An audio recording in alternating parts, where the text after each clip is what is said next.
New world champion Max Verstappen has expressed his support and sympathy for F1 race director Michael Masi following the controversial and dramatic title finale last weekend. The Dutchman secured a maiden world title at the dramatic and controversial Abu Dhabi Grand Prix finale on Sunday. Both he and title rival Lewis Hamilton went into the season finale at the Yas Marina circuit tied on points.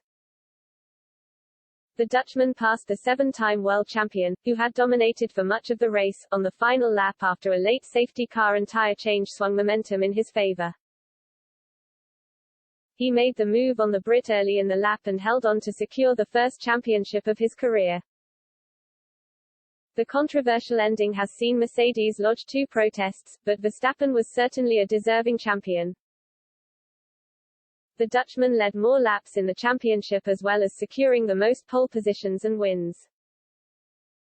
The controversial ending to what was an incredible season has seen FIA race director Michael Masi heavily criticized for his role in the outcome of the championship.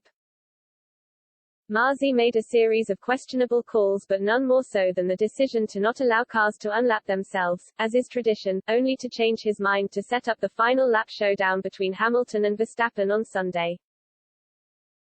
The Australian is reportedly under pressure to retain his job, but the new world champion offered his support to the 42-year-old. "It's a really tough job he has," Verstappen admitted. "People say maybe he needs help.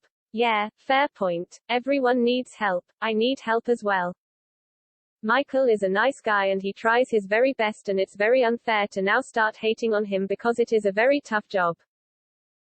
Aston Martin driver Sebastian Vettel, who won 4 successive titles with Red Bull between 2010 and 2013 before moving to Ferrari, also voiced his support for Masi. The 34-year-old is more frustrated by the fines handed out to drivers than the decisions made by the race director. "Everyone has an opinion, I think leave the stewards alone, it's tough enough as it is," the German said. "Ideally we'd like more consistency but there's also a human side, so it's probably difficult to get it 100% right, but it has to be our target, so we need to see what we can improve. But I don't think it has been any better or any worse than the past, with the exception of the fines for reprimands. In terms of cash, that's just unnecessary. I think it looks stupid to ask for 10,000, 15,000, 25,000, I would like to see the receipt. What happens with the money?" F1 will return in 2022 for pre-season testing on February 23 before the opening Bahrain Grand Prix on March 20.